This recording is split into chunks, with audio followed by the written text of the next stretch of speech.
জয় হিন্দ বন্ধুরা, কেমন আছো তোমরা? আশা করি সবাই ভালো আছো। তো এখানে অনেক ভাইয়ের কমেন্ট ছিল যে 2024-এ ডাব্লিউবি যে নিউ ভ্যাকেন্সি বেরিয়েছে, তো টোটাল কত ভ্যাকেন্সি থাকবে, মেল ফিমেল ভ্যাকেন্সি কত থাকবে। তো অনেক ভাইয়ের কমেন্ট ছিল, তো আমি ডিটেলসে এই ভিডিওর মাধ্যমে তোমাদেরকে জানিয়ে দেবো। ঠিক আছে? আমার সময় না হওয়ার কারণে আমি ভিডিওটা একটু লেটে দিচ্ছি। ঠিক আছে, তোমরা ভিডিওটি মন দিয়ে দেখো, আর ভিডিওটি অবশ্যই তোমাদের অনেক হেল্পফুল হতে চলেছে। ঠিক আছে, তো ভিডিওটি শুরু করা যাক। ভিডিওটা দেখো, তোমাদের অবশ্যই কাজে লাগবে। ডাব্লিউবিপি ভ্যাকেন্সি 2024, টোটাল ভ্যাকেন্সি হচ্ছে 10,255 জন। ঠিক আছে, এর মধ্যে তোমার মেল পার্সন থাকবে 7,228 জন, আর ফিমেল পার্সন থাকবে হচ্ছে 3,027 জন। টোটাল হবে 10,255 জন ভ্যাকেন্সি কিন্তু বেরিয়েছে। ঠিক আছে, এবার এজ রিল্যাক্সেশন কি হবে? দেখো, এজ রিল্যাক্সেশন হবে তোমার 18 থেকে 30 বছর বয়স হতে হবে। ঠিক আছে, আর অবশ্যই সেটা 1/1/2024 তারিখ অবধি তোমার 18 বছর বয়স হতে হবে। ঠিক আছে, তো অনেক ভাইয়ের কমেন্ট ছিল যে 18 বছর হয়নি, তো ফর্ম অ্যাপ্লাই করতে পারবো কিনা। দেখো, 18 বছর না হলে তোমরা কিন্তু ফর্ম অ্যাপ্লাই করতে পারবে না, নেক্সট টাইমে কিন্তু তোমাদের প্রবলেম হবে। ঠিক আছে, এবার এজ রিল্যাক্সেশনে ওবিসিদের কি ছাড় থাকবে? ওবিসি এ আর ওবিসি বি ক্যাটাগরিতে যারা আছো তাদের 3 বছরের ছাড় পাবে।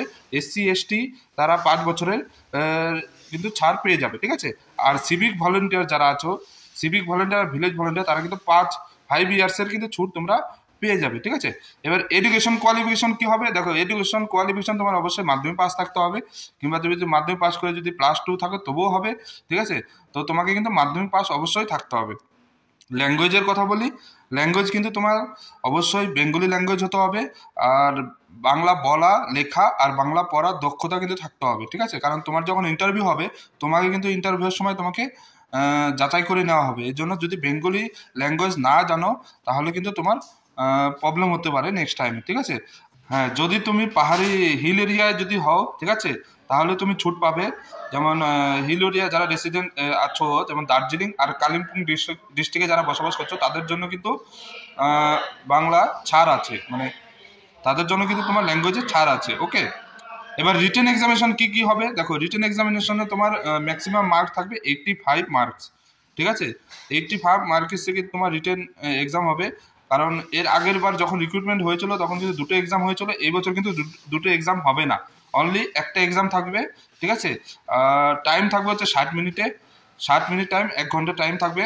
আর প্রতিটি কোশ্চেনে মার্ক থাকবে হচ্ছে 1 নাম্বার, মানে 1 নাম্বার করে মার্ক থাকবে। টোটাল 85 কিন্তু মার্ক থাকবে। আর নেগেটিভ মার্ক আছে কিনা, তো অনেকের মনে এটাই কোশ্চেন, হ্যাঁ, নেগেটিভ মার্ক কিন্তু 1/4 কিন্তু থাকবে। ঠিক আছে, আর প্রত্যেক বছরের মতো এই বছর কিন্তু দুটো এক্সাম হবে না, এই বছর তোমার অনলি শুধু একটা এক্সাম হবে, সেটা 85 মার্ক নাম্বারের মধ্যে তোমাদের এক্সাম হবে। ঠিক আছে, এবার যে পেপার ল্যাঙ্গুয়েজের কথা বলছি, দেখো পেপার ল্যাঙ্গুয়েজে তোমার কি থাকবে? দেখো, বাংলা ল্যাঙ্গুয়েজ থাকবে আর নেপালি ভাষায় থাকবে। ঠিক আছে, বাংলা ভাষা থাকবে আর নেপালি ভাষায় থাকবে, আর ইংলিশ যেটা থাকবে, ইংলিশ কিন্তু তোমার ইংলিশ ল্যাঙ্গুয়েজেই থাকবে। ঠিক আছে, দেখো, এবার টোটাল যে মার্ক থাকবে 85 মার্ক, এর মধ্যে তোমার জেনারেল অ্যাওয়ারনেস, জেনারেল নলেজ 25 নম্বর, 25 মার্ক কিন্তু থাকবে। আর ইংলিশ যেটা থাকবে, ইংলিশ 10 মার্ক, 10 মার্ক কিন্তু থাকবে। আর এলিমেন্টারি ম্যাথামেটিক্স যেটা থাকবে, ম্যাথ থেকে যে কোশ্চেনগুলো আসবে সেটা 25 নম্বরে থাকবে। আর রিজনিং আর লজিক্যাল অ্যানালিসিসের মধ্যে যে কোশ্চেন থাকবে সেটা 25 নম্বরে থাকবে। তো টোটাল তোমার 85 মার্কের কিন্তু কোশ্চেন আসবে। ঠিক আছে, এবার মেথড অফ রিক্রুটমেন্ট, তোমার ওয়েস্ট বেঙ্গল বোর্ডে যে রিক্রুটমেন্ট বেরিয়েছে 2024-এ, তো খুব তাড়াতাড়ি কিন্তু তোমাদের এই নিয়োগটি হতে হতে হবে, খুব তাড়াতাড়ি কিন্তু এই বছর নিয়োগ হবে। ঠিক আছে, তো প্রথমে যে এক্সাম হবে সেটা হচ্ছে রিটেন টেস্ট, যেটা তোমাদেরকে এখনই ক্লিয়ার করে বলে দিলাম। রিটেন টেস্ট এক্সাম হবে 85 নম্বরে। ঠিক আছে, তারপর সেকেন্ড এক্সাম যেটা হবে ফিজিক্যাল মেজারমেন্ট, পিএমটি। ঠিক আছে, ফিজিক্যাল মেজারমেন্টে পিএমটি তোমার হাইট, চেস্ট, ওয়েট এগুলো মাপা হবে। আর তারপরে হবে physical efficiency test, PAT test যেটাকে বলা হয়, সেটা তোমার রানিং বগেরা হবে। ঠিক আছে, আর থার্ড এক্সাম যেটা থাকবে হচ্ছে ইন্টারভিউ, সেটা হচ্ছে 15 নম্বরের মার্কস থাকবে। ইন্টারভিউ হচ্ছে 15 নম্বরের মার্কস থাকবে। ঠিক আছে, কারণ এগুলো তোমার পাস হওয়ার পরে তোমার লাস্টে থাকবে ইন্টারভিউ। ঠিক আছে, আর প্রথম যেটা স্টেপ, এই রিটেন টেস্ট হবে 85 মার্ক। তো যত নাম্বার তুলবে সেটা তোমার ফাইনাল মেরিটে কিন্তু তোমার যোগ হবে, ঠিক আছে।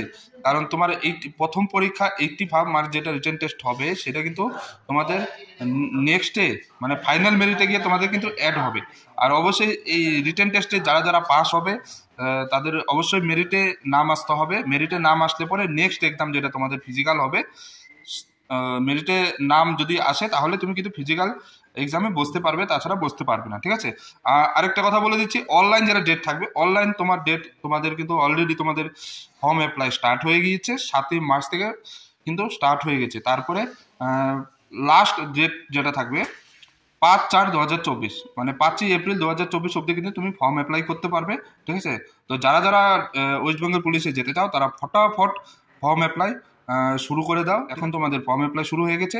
আর যাদের সার্ভার ডাউনের প্রবলেমের কারণে হয়তো অনেকের ফর্ম অ্যাপ্লাই হচ্ছে না, ঠিক আছে। যদি কারোর কোনো ভুল থাকে ফর্ম অ্যাপ্লাই করতে গিয়ে, যদি কোনো কারণে যদি ভুল হয়ে যায়, কারো ফটো আপলোড করতে পারছে না ঠিক মতো, যদি কোনো কারণে ভুল হয়ে যায় তাহলে কিন্তু একটা তোমাদের ডেট দেওয়া হবে, ঠিক আছে।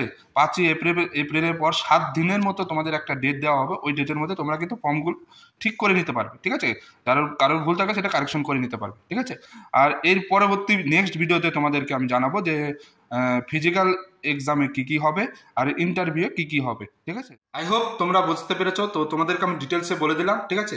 তো এরপরে যে পিএমটি টেস্ট হবে, ফিজিক্যাল এফিসিয়েন্সি টেস্ট হবে, সেটা নেক্সট ভিডিওতে কিন্তু তোমাদেরকে আমি জানিয়ে দেবো, ঠিক আছে।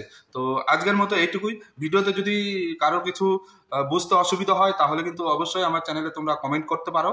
এছাড়া এসএসসিজিডি কিংবা কলকাতা পুলিশ, ডাব্লিউবি, যে কোনো ডিফেন্সের সম্বন্ধে যদি কোনো কিছু জানার ইচ্ছে থাকে তাহলে অবশ্যই আমার কমেন্ট বক্সে কমেন্ট করো, আমি সময় পেলে ঠিক অ্যান্সার দিয়ে দেবো, ঠিক আছে। তো আজকের মতো এইটুকুই। সবাই ভালো থাকবে, সুস্থ থাকবে। জয় হিন্দ, জয় ভারত।